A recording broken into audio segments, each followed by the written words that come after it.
Ayo, segera download Quran Tadabbur, tafsir dalam genggaman Anda.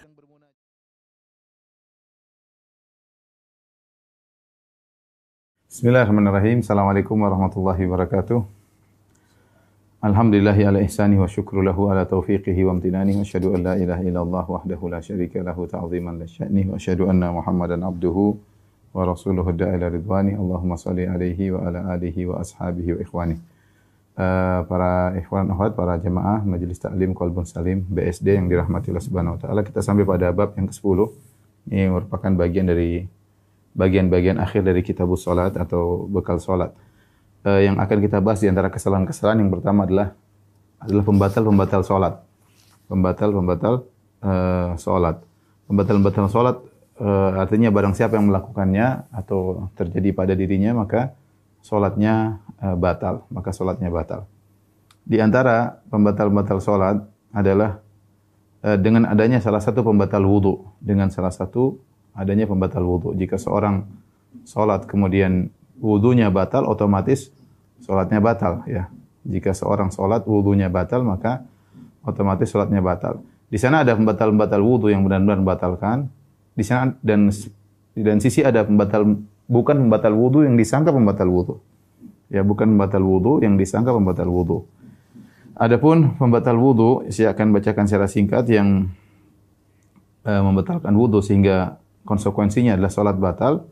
Seperti jika keluar dari salah satu jalan, dari dua jalan, kubul atau dubur, sedikit atau banyak, seperti buang angin atau kentut misalnya, dan air mani, ya. Maupun baik yang najis maupun yang tidak najis, ya. Seperti tidak najis air mani. Air mani kalau keluar meskipun tidak najis tapi wudu batal dan salat jadi batal. Demikian juga misalnya yang najis seperti kencing, kotoran, ya, darah istihadhah, madhi dan wadi, ini semua kalau keluar dari kubul atau dubur, ya, maka membatalkan salat, ya. Kemudian juga di antaranya jika tertutupnya akal, ya, baik dengan pingsan atau tidur, maka ini juga membatalkan wudu dan juga membatalkan salat, ya. Kemudian di antara perkara yang perlu diperhatikan juga membatalkan wudu adalah menyentuh kemaluan dengan syahwat, ya.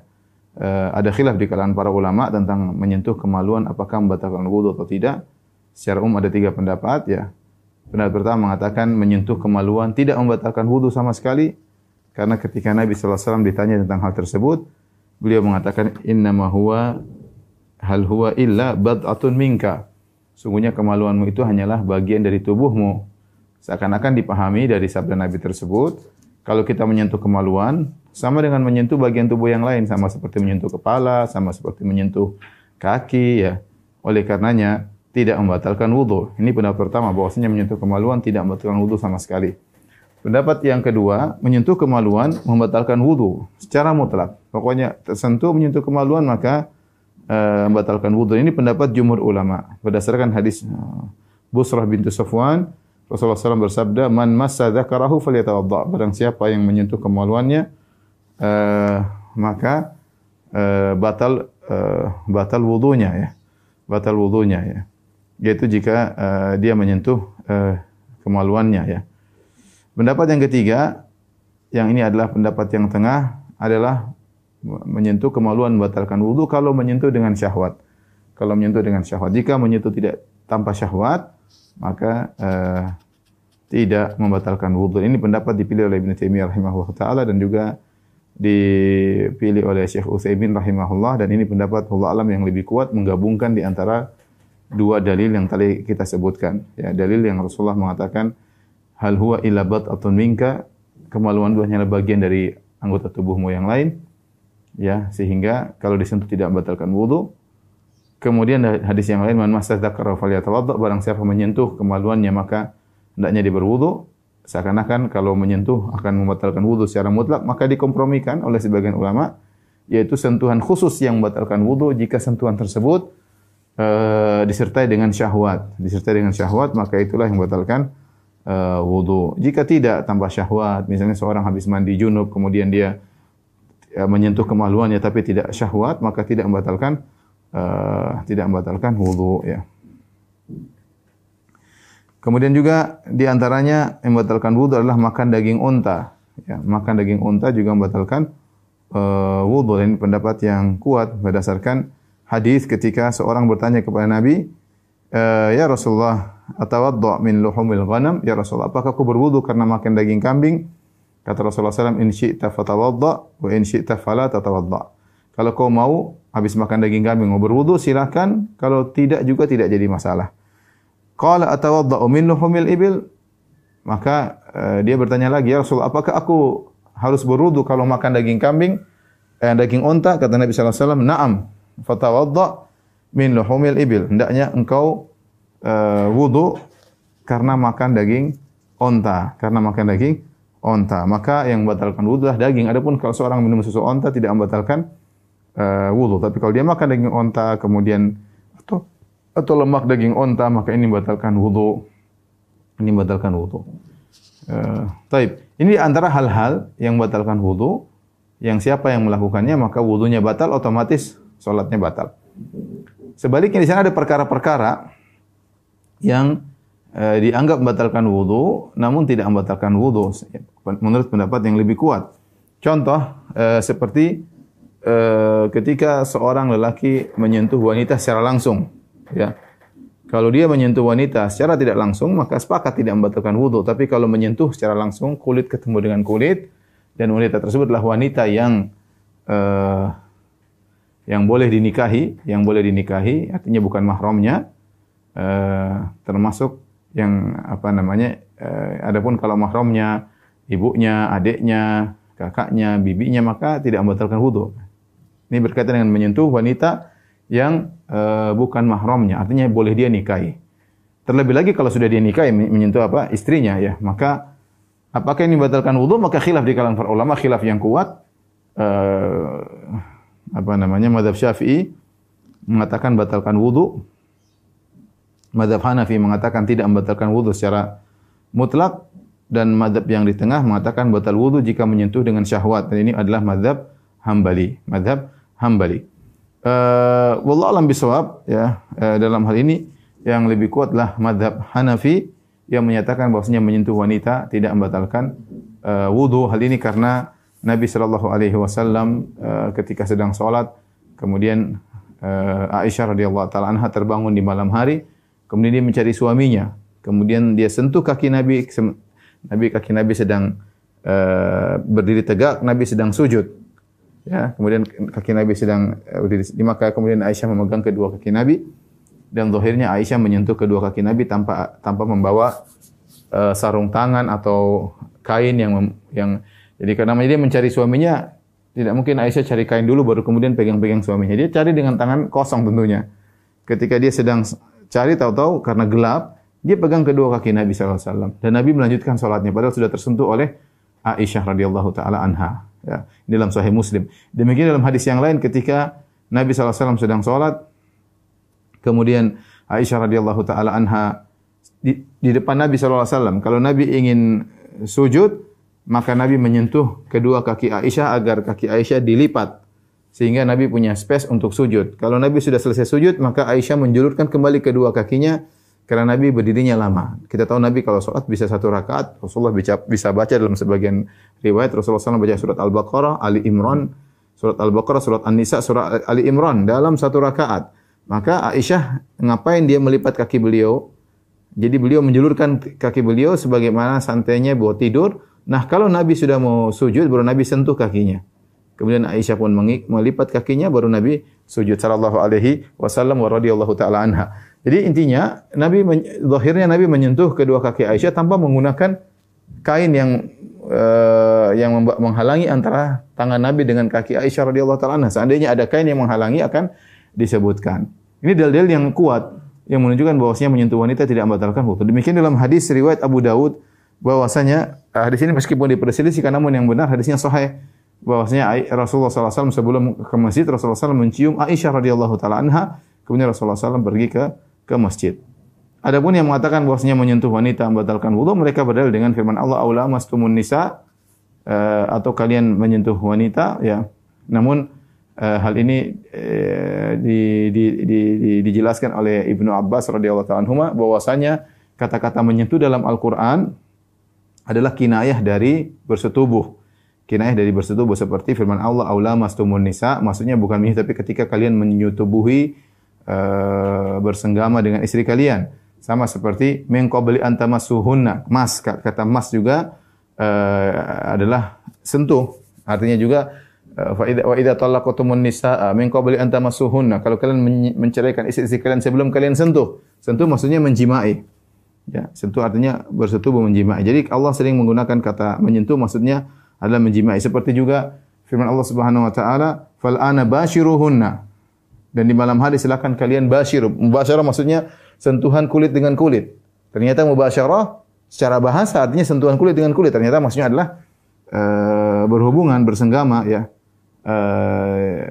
Maka dari sini kita ketahui bahwasanya kata lams, almas, al-mubasyarah yang secara bahasa artinya sentuhan, ternyata maksudnya adalah bukan sentuhan biasa, tapi ternyata maksudnya adalah jima. Jadi ini pendapat Ibnu Abbas. Tentu ada masalah khilaf di kalangan para ulama. Maka pendapat yang saya lebih pilih adalah pendapat bahwasanya menyentuh wanita tidak membatalkan wudu, tidak membatalkan wudu ya.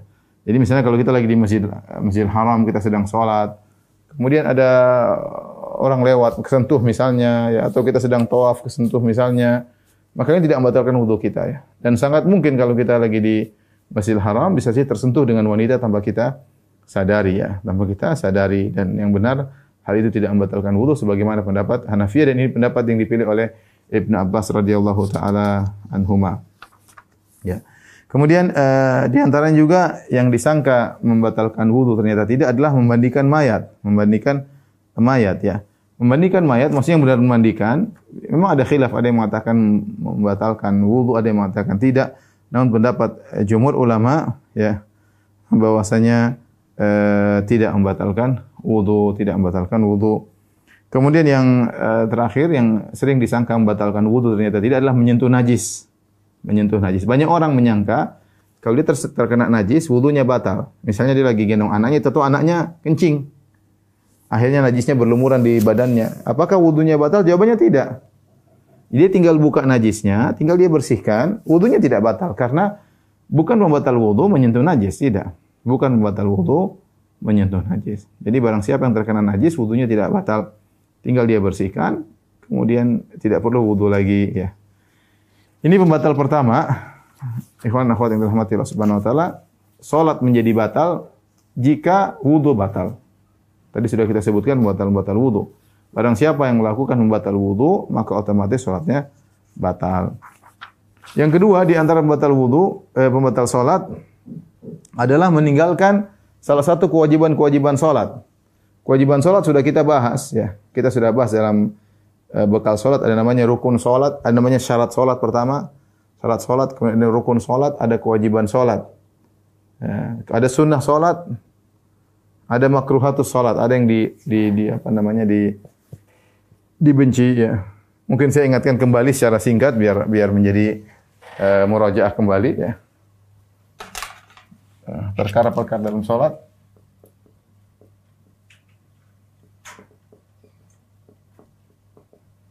Ada namanya syarat salat, ada namanya rukun salat, ada namanya kewajiban salat.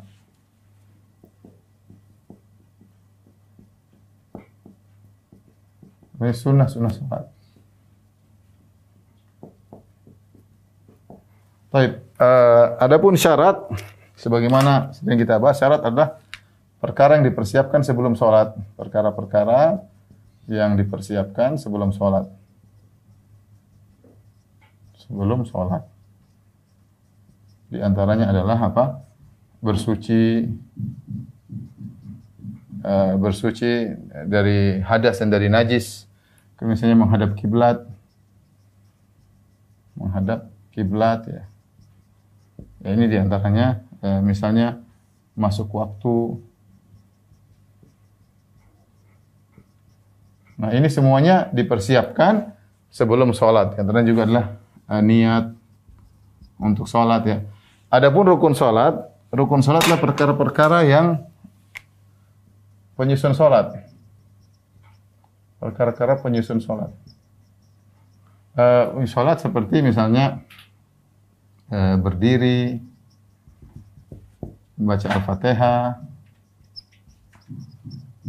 kemudian ruku, i'tidal, sujud, ya, dan lain-lain ya. Ini sekedar apa? Sekedar contoh. Kemudian kewajiban salat, ya. Contohnya seperti takbir intiqal. Nanti dilihat kembali ya. Misalnya doa ruku, doa sujud, kemudian tasyahud awal,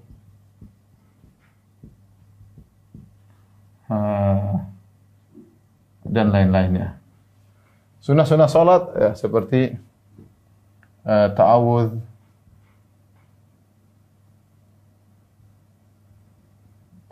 kemudian membaca surat setelah Al-Fatihah,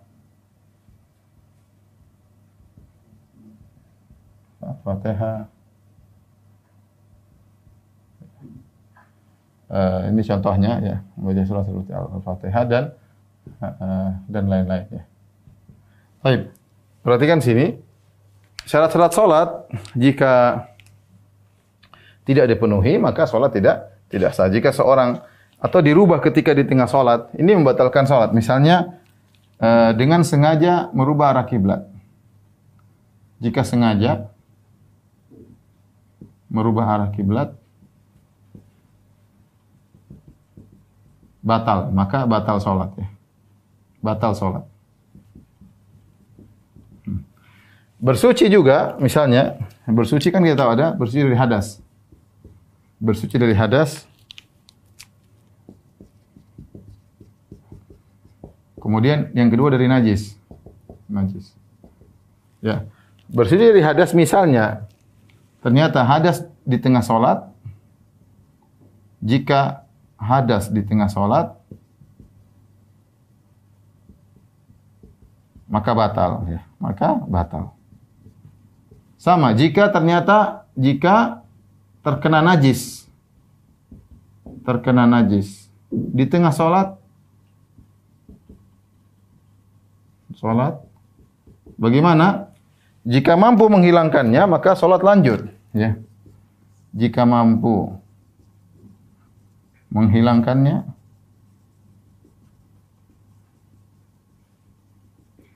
lanjut salat lanjut. Jika tidak mungkin, maka batal. Contoh bagaimana? Contoh seorang ketika sedang sholat, tahu-tahu ada terkena misalnya anak kecil, kemudian kencingnya kena sorbannya misalnya, entah bagaimana ceritanya ya. Atau dia sedang sujud, tahu-tahu terkena kotoran, terkena sorbannya, dia bisa lepas sorbannya, mungkin untuk dia lepaskan. Dia lanjut sholat, sorbannya dia lepas, dia sholat. Sebagaimana dialami oleh Nabi SAW ketika Nabi sedang sholat, tahu-tahu sendal Nabi terkena najis atau khuf Nabi, sepatu Nabi, maka Nabi lepas sendal, lanjutkan sholat. Namun jika tidak bisa dilepaskan, misalnya ternyata berkaitan dengan bajunya, celana yang dia pakai, kalau dia lepas celananya auratnya terbuka, maka ketika itu batal sholatnya. Ya. Adapun kalau misalnya terkena bajunya sementara dia pakai baju dalam, baju luarnya kena najis, dia boleh buka baju sambil sholat.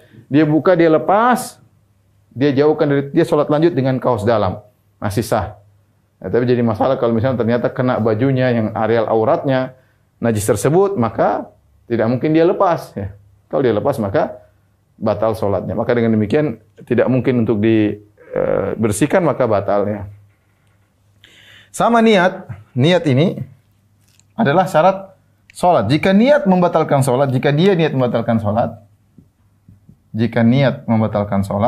maka batal.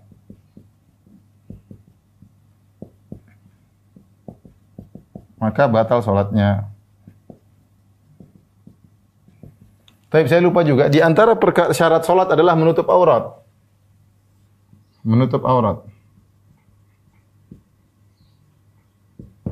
Menutup aurat. Jika ternyata tersingkap auratnya di tengah salat, ya. Jika tersingkap di tengah salat, kalau hanya sedikit, jika hanya sedikit, dimaafkan. Dimaafkan, lanjut. Jika aurat besar yang tersingkap, jika aurat besar yang tersingkap, misalnya kemaluan atau dubur, kemaluan atau dubur, tersingkap, ya tersingkap, jika segera ditutup,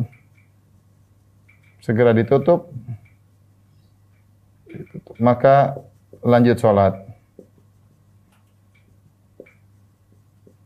Jika tidak, maka batal. Jika tidak, maka batal. Misalnya seorang sedang sholat, tahu-tahu ya qadarullah kena angin, sarungnya lepas. Sarungnya lepas, tersingkaplah aurat besarnya atau terlingkap di duburnya, segera dia langsung ambil, dia singkap kembali, maka tidak batal sholat. Tapi kalau dia biarkan saja kemudian sholat, ya batal sholatnya. Batal sholatnya. Adapun kalau terlihat sedikit, misalnya aurat sebagian ulama mengatakan misalnya terlihat sedikit rambutnya, kepalanya bagi wanita misalnya, atau terlihat sebagian betisnya sedikit, seperti itu tidak membatalkan salat karena itu sedikit dan dimaafkan. Allah alam bisawab ya.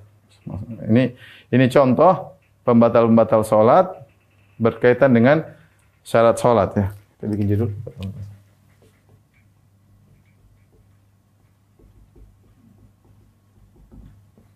Ya, pembatal salat berkaitan dengan syarat salat ya. Ini contoh. Baik, yang berikutnya pembatal salat berkaitan rukun salat. Rukun salat ada berdiri, ada baca Al-Fatihah, ruku', i'tidal, sujud dan lain-lain. Jika ini semua salah satu ditinggalkan ya tanpa uzur. Jika satu rukun saja ditinggalkan tanpa uzur,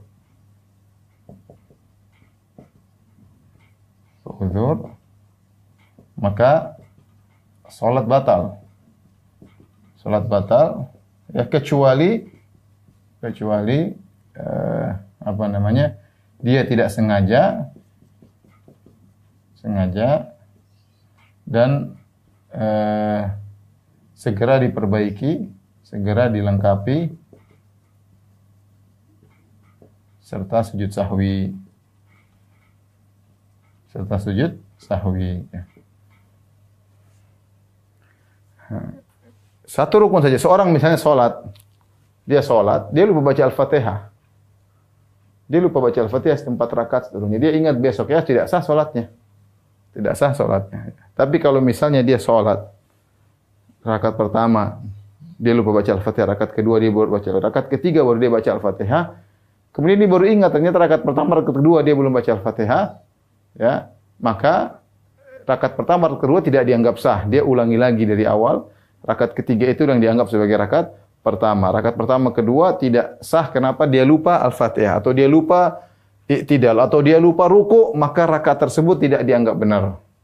Karena itu rukun salat. Kalau dia bubar salat dan dia tidak ingat, tidak dia tutup, tidak dia perbaiki dan tidak secara sahwi, maka salatnya tidak sah karena ada rukun yang dia tinggalkan, ya. Tapi kalau dia ingat ketika salat, ternyata tadi ada rukun saya tinggalkan. Kemudian dia perbaiki, kemudian dia sujud sahwi, maka sah. Atau setelah salat, Assalamualaikum ada yang tegur, kamu tadi lupa baca Al-Fatihah. Benar, ya dia harus ulang. Dia perbaiki, ya misalnya dia lupa Al-Fatihah, dia lupa baca rakaat ketiga. Lupa baca Al-Fatihah, berarti dia yang rakaat pertama, kedua sah, rakaat ketiga yang tidak sah, dia perbaiki rakaat ketiga, keempat, kemudian dia sujud sahwi. Ini berkaitan dengan rukun salat. Jadi rukun salat ditinggal sengaja atau tidak. Kalau tinggal sengaja jelas batal. Kalau tidak sengaja masih bisa diperbaiki dengan segera diperbaiki dan sujud sahwi. Tapi kalau ternyata dia bubaran salat, kemudian sudah selesai salat dan dia udah jedanya terlalu lama, dia baru ingat tadi dia tidak baca Al-Fatihah atau dia tidak ruku, maka salatnya tidak sah karena ada rukun yang ditinggalkan. Nah, berkaitan dengan kewajiban salat. Kewajiban salat ini ada beda dengan rukun salat ya. Kalau kewajiban salat jika sengaja ditinggalkan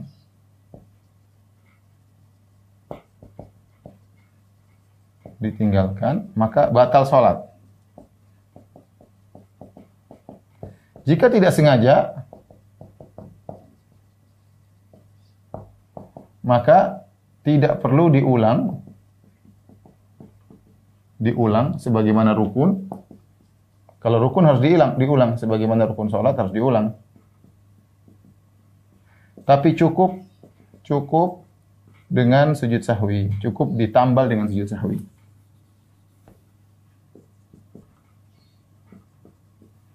Dengan sujud sahwi. Sekarang saya adakan perbandingan. Misalnya ada orang lupa rakaat kedua, dia lupa sujud kedua.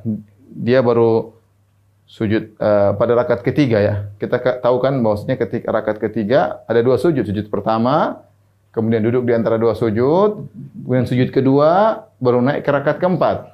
Rupanya dia lupa. Dia baru sujud pertama, dia langsung naik ke rakaat keempat. Ini berarti tinggalkan rukun, dua rukun yang ditinggalkan. Saya ulangi ibu-ibu atau bapak-bapak. Kasus seorang pada rakaat ketiga, dia sholat duhur misalnya. Rakaat ketiga kan kalau seorang rakaat ketiga dia sujud, kemudian baca doa sujud, duduk di antara dua sujud, baca doa duduk di antara sujud, kemudian dia sujud lagi, doa sujud lagi, baru kemudian bangkit rakaat keempat. Rupanya dia sujud cuma sekali. Allahu Akbar, sujud subhana rabbiyal a'la bihamdi, terus Allahu Akbar naik rakaat keempat. Berarti dia meninggalkan dua rukun. Apa yang ditinggalkan? Yaitu dia meninggalkan sujud kedua, dia meninggalkan duduk di antara dua sujud, dan dia meninggalkan sujud kedua. Ya. Maka ketika selesai sholat, tadi kamu, atau dia ingat di tengah sholat, atau setelah sholat, ingat kamu tadi rakaat ketiga cuma sujud sekali. Maka ketika itu, dia harus mengulangi rakaat ketiga. Karena rakaat ketiganya tidak sah. Rakaat tidak sah karena cuma ada rukun yang dia tinggalkan. Ya, dia harus mengulangi lagi rakaat ketiga, rakaat keempat, baru dia sujud sahwi. Itu karena dia meninggalkan rukun, harus diulang. Lain halnya kalau yang ditinggalkan adalah kewajiban. Contoh, di antara kewajiban adalah membaca doa sujud.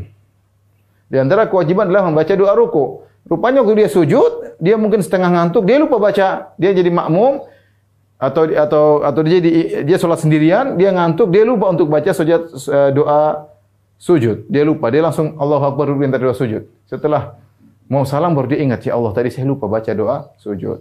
Dan doa sujud hukumnya wajib. Tapi dia meninggalkannya karena tidak sengaja. Maka cukup dia sujud sahwi dan tidak perlu dia ulang, tidak perlu dia datangkan karena langsung ditambal dengan sujud sahwi. Ini bedanya antara meninggalkan rukun dengan meninggalkan sholat. Kalau rukun harus didatangkan kembali rukun yang ditinggalkan tersebut, diulangi.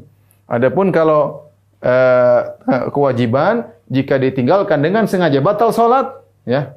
Kalau ditinggalkan tanpa sengaja, maka cukup ditambal dengan sujud sahwi. Ya. Ini bedanya rukun dengan kewajibannya. Contoh seorang yang lupa, dia rakaat kedua dia tidak tasyahud awal.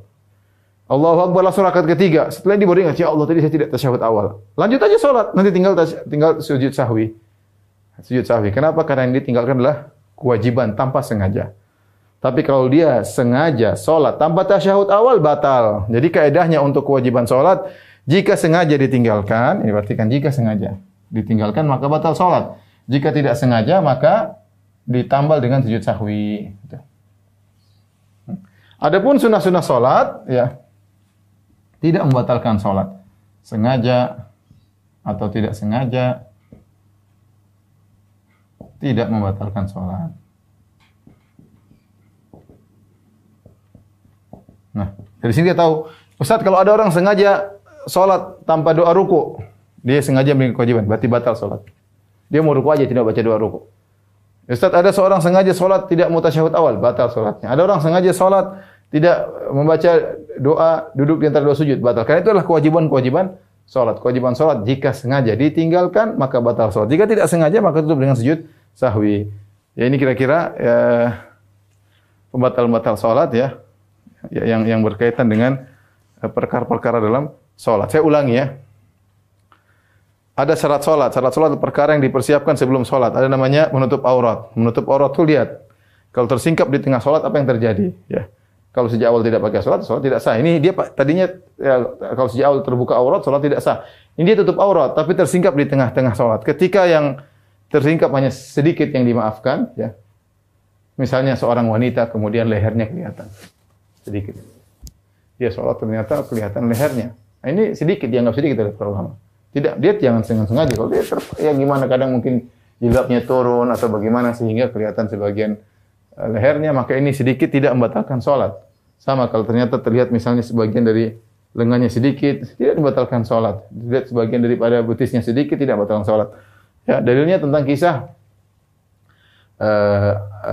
seorang sahabat yang masih kecil yang kemudian dia jadi imam sholat, namun karena sarungnya pendek, kalau dia rukuk terkadang kelihatan sebagian bokongnya, ya, dan itu tidak membatalkan sholatnya karena dia sarungnya pendek dan hanya terlihat tersingkap ketika dia sedang rukuk, seperti itu.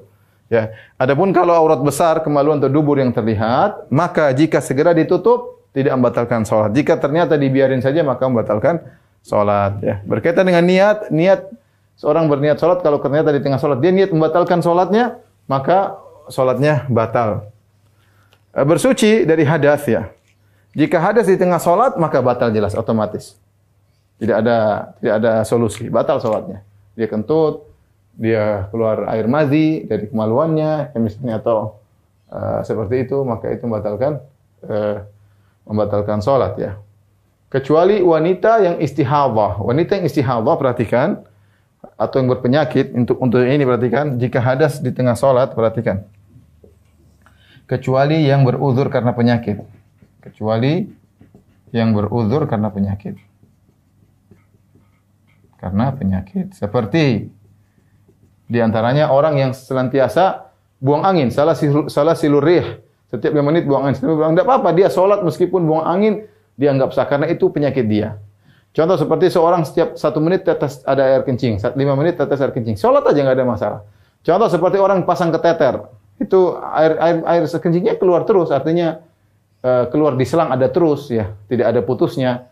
Maka sama, itu ada penyakitnya, maka berhadas tersebut tidak dianggap. Ya. Sama seperti wanita istihadhah, istihadah darahnya keluar terus. Tidak berhenti, ya. Bahkan ada sebagian sahabiat yang dia sholat sambil meletakkan semacam tempayan di bawah karena airnya menetes terus darahnya. Tidak jadi masalah, itu uzur. Itu adalah uzur, ya. Jadi hadas tersebut tidak dianggap hadas karena uzur. Adapun harus bersih dari najis, ya. Najis. Kalau ternyata di tengah sholat terkena najis, jika mungkin untuk dia bersihkan, maka lanjutkan sholatnya. Sebagaimana Nabi SAW ketika sholat ada najis di sepatunya atau di sendalnya, Nabi lepaskan sendal, Nabi lanjutkan sholat. Kalau jika tidak mungkin untuk dibersihkan, najis tersebut misalnya terkena celananya, kalau dia buka maka terlihat auratnya, ketika itu maka sholatnya batal karena najisnya tidak bisa dibersihkan. Menghadap kiblat, jika seorang menghadap Allahu Akbar kemudian dia sengaja menghadap selain kiblat, ada syarat yang hilang, maka dia batal sholatnya, ya, seperti itu. Taib. Ada rukun salat tadi sudah kita jelaskan. Berkaitan dengan kewajiban salat, kan insyaallah semuanya mudah, ya. Taib, di antara yang membatalkan salat selain yang berkaitan dengan ini adalah dengan sengaja menambah satu rukun salat. Sengaja menambah satu rukun salat.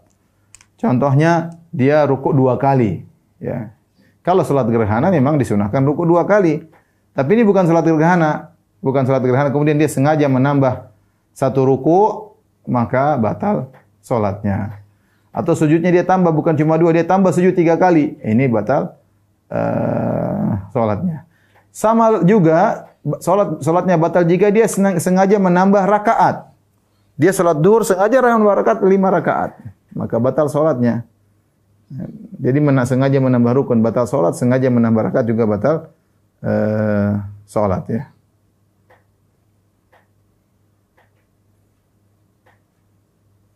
Demikian juga misalnya seorang salat sambil bersandar tanpa uzur, ya. Ini sudah kita bahas tentang masalah berdiri. Kalau seorang salat di antara rukun salat harus berdiri. Ternyata dia sengaja nyandar di dinding padahal dia tidak ada uzur, ya. Maka seperti itu berarti dia menghilangkan rukun berdiri. Maka salatnya tidak sah, salatnya batal. Di antara yang dikatakan oleh para ulama membatalkan salat adalah sengaja kembali pada posisi tasyahud, ya. Ya, jadi misalnya rakaat kedua dia bangun, dia lupa tasyahud awal. Dia langsung menuju rakaat ketiga dan dia sudah baca Al-Fatihah. Dia lupa dia sudah baca Al-Fatihah rakaat ketiga. Ternyata dia ingat tadi dia belum sempat tasyahud awal, maka dia kembali kepada tasyahud. Dia duduk lagi ke tasyahud awal ya. Hal ini berarti bisa batal salatnya. Kenapa? Karena dia melakukan larangan. Rasulullah SAW bersabda, perhatikan dari hadis Mughirah bin Syu'bah, "Idza qama ahadukum min rak'ataini," jika salah seorang dari kalian bangun dari rakaat kedua, ya, falam yastatimma qa'iman, dan lupa tasyahud awal nih. Dia rakaat kedua, dia bangun Allahu Akbar. Ketika belum sempurna berdirinya, dia saya belum tasyahud, dia duduk kembali. Tasyahud awal. Karena dia belum sempurna berdiri. Maka silakan kembali tasyahud awal. Fa idza istatamma qa'iman, kalau sudah terlanjur dia sudah berdiri tegak, rakaat ketiga baru dia ingat, ya Allah saya belum tasyahud awal, fala yajlis, maka jangan dia duduk. Ya, karena berarti dia tidak sengaja meninggalkan kewajiban. Maka jangan dia kembali lagi. Jangan. Wa yasjudu sajdatai sahwi, maka cukup diganti dengan 2 sujud sahwi. Nah, sebagian ulama berpendapat ya, kalau ternyata dia sudah terlanjur rakaat ketiga dan dia kembali lagi ke tasyahud awal karena lupa, maka salatnya batal karena dia melanggar perintah Nabi. Nabi melarang jangan kembali, tapi dia kembali, berarti dia meninggalkan kewajiban dengan sengaja. Ini pendapat sebagian ulama. Maka batal salatnya karena sengaja meninggalkan kewajiban. Kewajibannya dia jangan kembali, lanjut aja salatnya, tinggal sujud sahwi.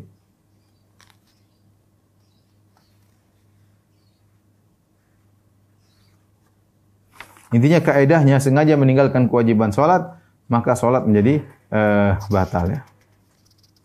Demikian juga di antara pembatal salat adalah tertawa dengan terbahak-bahak ya, tertawa dengan terbahak-bahak. Kalau seorang tertawa hanya senyum, ya hanya senyum, tidak terbahak-bahak, maka tidak membatalkan salat. Tapi kalau sampai terbahak-bahak, maka ini membatalkan salat ya, meskipun wudu tidak batal, tapi membatalkan salat. Ini pendapat mayoritas ulama seperti Imam Malik, Imam Syafi'i, Imam Ahmad. Ya, tertawa terbahak karena sebagian orang terkadang salat sambil bercanda atau ingat sesuatu kemudian dia ketawa, itu batal. Kalau cuma dia tersenyum, dia tahan gara-gara setan membuat dia mengingat sesuatu yang lucu, maka itu tidak membatalkan salat. Di antara yang membatalkan salat adalah berbicara dengan sengaja dengan orang lain ya. Meskipun sedikit. Maka ini membatalkan salat. Makanya ketika kalau ada orang bersin mengucapkan alhamdulillah, kita enggak boleh jawab yarhamukallah. Enggak boleh kita jawab yarhamukallah. Kalau kita bilang yarhamukallah, semoga Allah merahmatimu, berarti kita berbicara dengan dia, ya. Makanya kalau orang bersin dalam salat kita enggak boleh jawab yarhamukallah. Tapi kalau kita yang bersin kita boleh bilang alhamdulillah karena kita sedang berbicara dengan Allah, alhamdulillah. Nah, orang yang dengar dalam salat enggak boleh bilang yarhamukallah. Karena kalau dia bilang yarhamukallah berarti dia ngomong sama orang tersebut, ini dilarang dan ini bisa membatalkan salat. Oleh karenanya seorang yang salat tidak boleh bicara dengan orang lain. Kecuali dia tidak sengaja atau dia tidak tahu hukumnya ya, ya. Ada seorang kawan dia salat. Terus ada orang lewat depan dia tahan. Orang tersebut berusaha lewat, dia tahan. Sampai orang itu lewat 3 kali ditahan, akhirnya dia jengkel, dia bilang, "Lewat sini," gitu. Dia ngomong, "Lewat sini," saking jengkelnya. Dia tidak sengaja, keceplosan. Dia refleks bilang lewat sini. Ya. Seandainya dia sengaja dan dia tahu itu tidak boleh, maka batal salatnya. Tapi ketika dia tidak sengaja atau kecelapasan, maka uzur. Sebagaimana seorang sahabat yang di zaman Nabi SAW ada seorang bersin, alhamdulillah kemudian dijawab yarhamukallah. Maka setelah itu Nabi tegur dan Nabi tidak menilai salatnya batal. Kenapa? Dia tidak tahu hukumnya.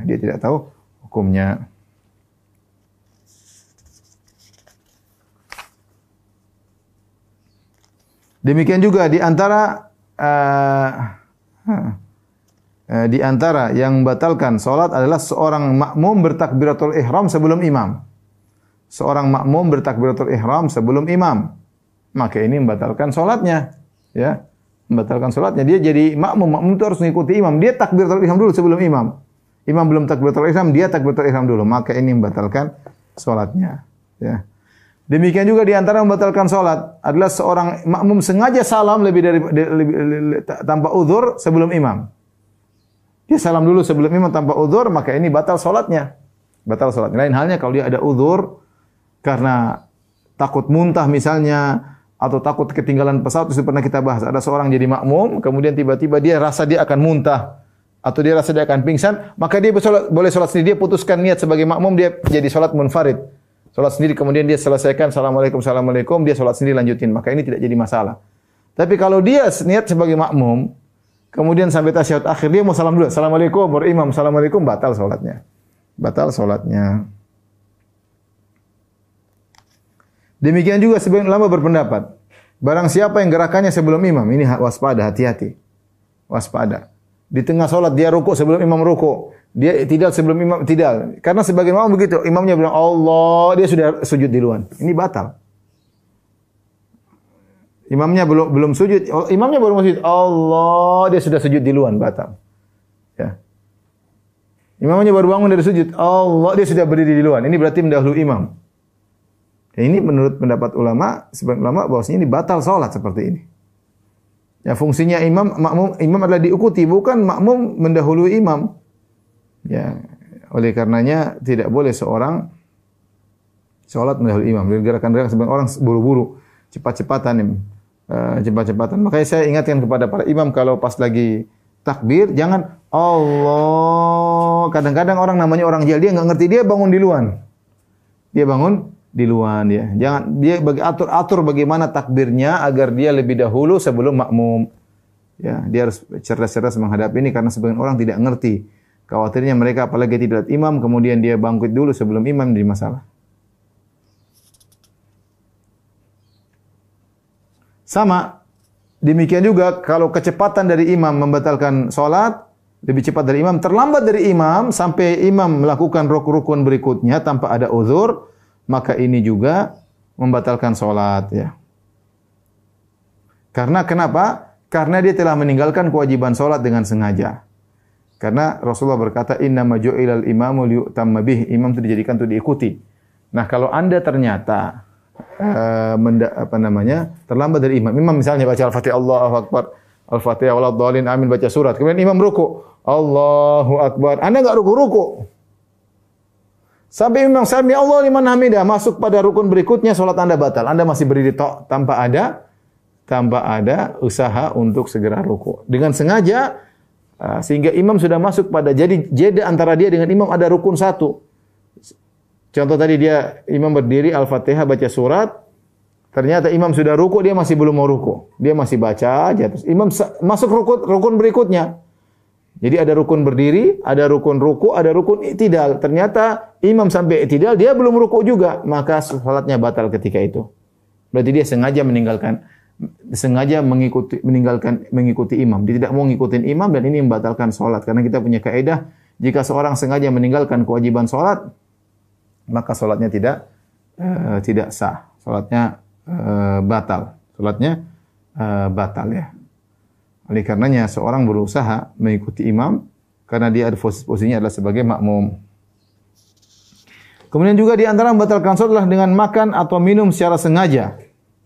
Ya, salat kemudian dia sengaja makan, enggak boleh ya. Kalau dia tahu hukumnya maka membatalkan salatnya, tidak boleh. Kemudian di antaranya yang menjadikan membatalkan salat gerakan yang dilakukan secara terus-menerus. Coba Win tolong hapus.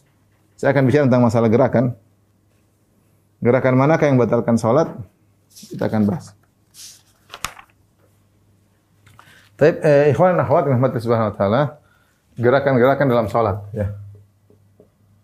Gerakan-gerakan tambahan dalam salat ya. Ada beberapa model gerakan. Yang pertama, hukumnya wajib. Yang kedua, hukumnya mustahab, dianjurkan. Sunnah ya.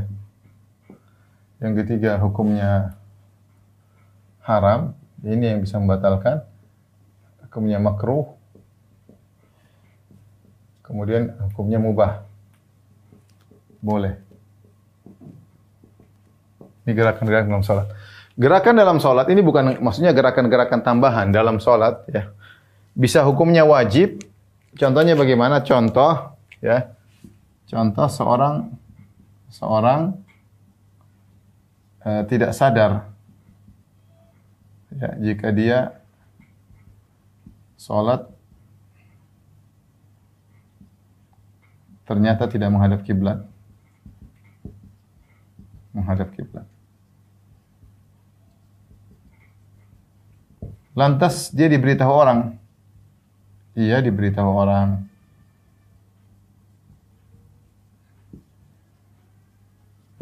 Dalam kondisi begini, maka wajib baginya untuk berubah, untuk bergerak menghadap kiblat,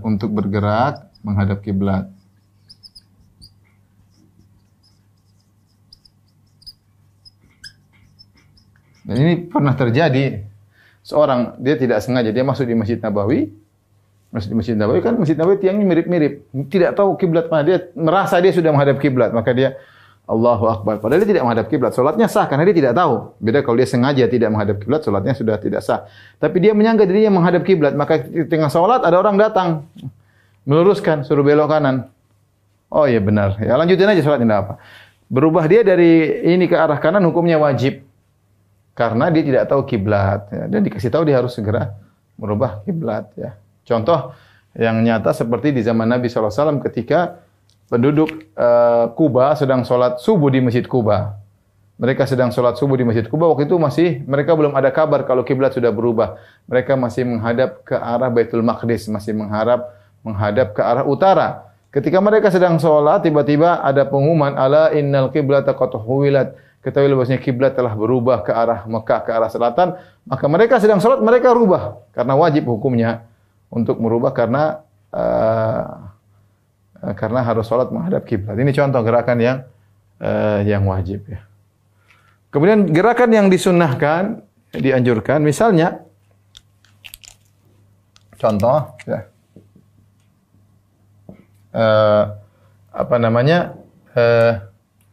seorang imam, seorang sedang sholat, lalu ada yang nebeng jadi makmum, ada yang ikut jadi makmum. Makmum, ya. Namun tidak sejajar, Maka dalam hal ini boleh si imam mundur biar sejajar dengan makmum atau makmumnya dia tarik agar di samping dia. Laki-laki kan makmum kalau dua orang sejajar, dia tarik, ya, untuk sejajar dengan dia. Sebagaimana ketika Rasulullah SAW sholat dengan seorang sahabat, ada yang jadi makmum Nabi sebelah kiri. Maka Nabi gerak, Nabi suruh pindah dia ke sebelah kanan. Ya. Dia jadi makmum Nabi tapi sebelah kiri Nabi. Maka Nabi pegang kepalanya, Nabi puterin dia ke sebelah kanan. Ini contoh gerakan yang dianjurkan karena sunnahnya seorang di sebelah kanan. Ketika jadi makmum sebelah kanan imam. Ini contoh. Contoh dia bergerak. Untuk menambal saf yang bolong.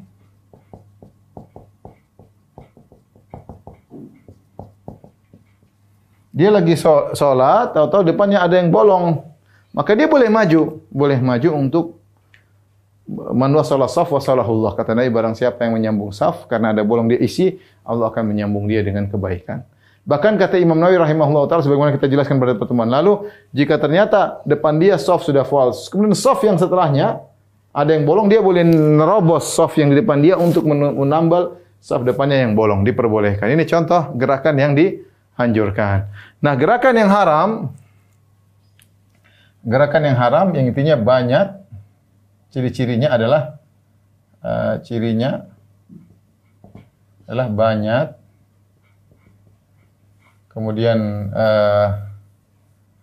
tidak perlu tanpa uzur.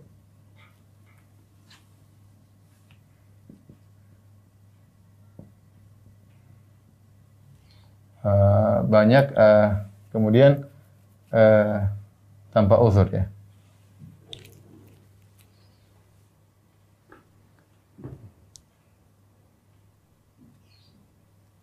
Kemudian berturut-turut, ya. Berturut-turut. Jika terpenuhi tiga kondisi ini banyak tanpa berturut-turut, maka ini membatalkan sholat. Membatalkan salat, ya haram, ya. Masalah banyak, berapa banyak dia bergerak membatalkan salat, makin ada khilaf. Ada yang mengatakan 3 gerakan banyak. Ada yang mengatakan jika 3 gerakan berturut-turut maka batal. Pendapat yang lain mengatakan banyak kembali kepada urf, barometer banyak kembali kepada urf. Secara umum, jika gerakannya terlihat seperti orang tidak sholat, orang sedang tidak sholat, maka batal. Ini pendapat yang saya kuatkan ini, ya. Karena sebagian ulama berpendapat kalau gerakan 3 kali, misalnya Allahu Akbar, kemudian digaruk 1, 2, 3, batal. Sebagian ulama berpendapat 3 kali berturut-turut. Beda kalau dia Allahu Akbar, gatal. Nanti dia ruku, lagi. Itu namanya tidak berturut-turut. Tapi kalau dalam satu rangkaian berturut-turut, Allahu Akbar, 1 garuk ini. Udah 3 kali berturut-turut maka batal salat. Namun wallahu alam pendapat ini tidak ada dalilnya, ya, tidak kuat, ya. Kurang kuat. Maka yang lebih kuat adalah ini. Jika berturut-turut, tapi syaratnya banyak berturut-turut tanpa uzur. Kalau ada uzur lain cerita. Ada uzur lain cerita seperti salat khauf, dia harus perang, dia harus gerakan senjata sambil salat, enggak ada masalah. Itu bicara gerakannya banyak tanpa uzur dan berturut-turut, maka itu membatalkan sholat. Contoh, dia ambil pena, kemudian dia nulis lagi sholat. Atau dia ambil, kemudian dia jawab WhatsApp. Orang yang lihat, beda kalau dia cuma jawab sekali. Dia ambil HP, dia matiin karena mengganggu sholat. Nggak apa-apa. Ini ada, bahkan mungkin mustahab. HP-nya bunyi, ini mustahab. Dia matiin. Nggak apa-apa. Tapi kalau dia HP, kemudian dia jawab SMS, ini seperti orang lihat, seperti dia tidak sedang sholat. Maka itu batalkan sholat. Itu membatalkan sholat, ya. Ada gerakan yang makruh, yaitu gerakan yang tidak ada manfaatnya, yang tidak ada kaitannya dengan sholat.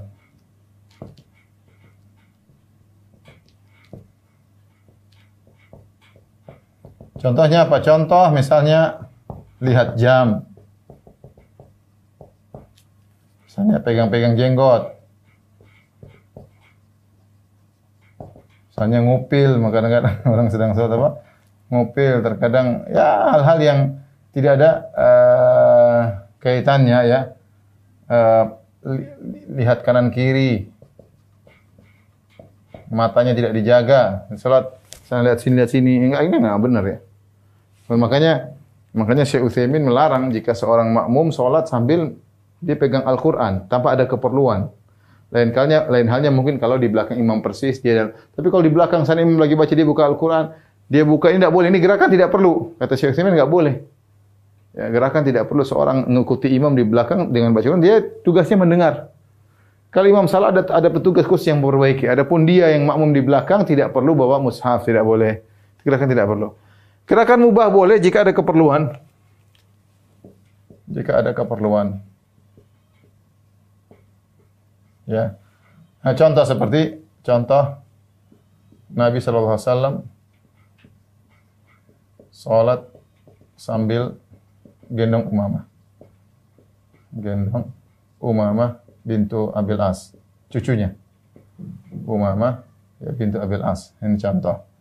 Ini diperbolehkan. Nabi pernah juga salat lalu maju untuk bukakan pintu.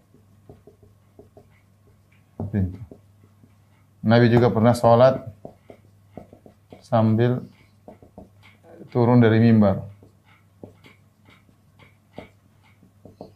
Ini ada gerakan yang diperlukan. Seperti Nabi SAW pernah sholat, kemudian Nabi ketika rukuk sujud, Nabi turun dari mimbar. Kalau berdiri, Rasul naik lagi ke atas mimbar. Kata Nabi, supaya kalian lihat aku bagaimana cara sholat. Ini gerakan yang ada perluan, tidak jadi masalah. Contoh, gatal yang sangat, boleh garuk. Gatal, ya lalu garuk. Boleh aja, sangat gatal. Wah, kalau kita nggak garuk, kita gelisah, kita garuk aja enggak apa. Garuk, lanjut sholat, tidak jadi masalah ya. Adapun kalau nggak ada kegiatan, lihat jam. Begini, kemudian begini.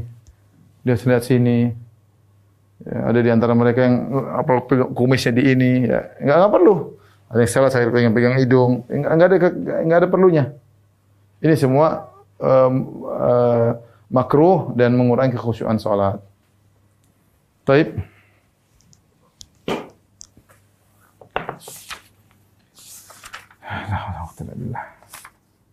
Kemudian yang terakhir di antara yang membatalkan salat, ini ada khilaf di kalangan para ulama, jika dilewati oleh anjing hitam atau wanita ya atau himar keledai ya. Maka ini ada khilaf. Nabi berkata yaqta'us salat al-mar'atu wal himaru wal kalbu. Salat diputuskan oleh wanita yang lewat atau himar atau keledai atau anjing. Wa yakdzalika mithlu mu'akhkharat rahil. Maka cukup dengan menghalang itu kalau ada sutroh. Kalau ada sutroh lewat enggak ada masalah, tidak membatalkan salat. Ini ada khilaf.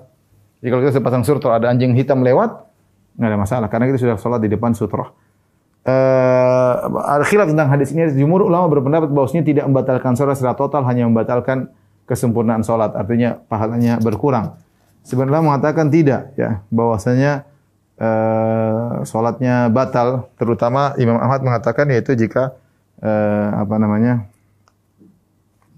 mengatakan ketiga-tiganya yang membatalkan salat. Imam Ahmad berpendapat anjing hitam yang jika lewat depan salat membatalkan salat. Selain anjing hitam maka tidak. Makanya ada khilaf, intinya ada khilaf di kalangan para ulama tentang hal ini. Inilah ikhwan dan akhwat yang rahmati Allah Subhanahu wa taala, pembatal-pembatal salat yang disampaikan pada kesempatan ini. Insyaallah kita lanjutkan pada pertemuan berikutnya tentang hal-hal yang makruh dalam salat ya. Wallahu a'lam bishawab, demikian saja pertemuan kita.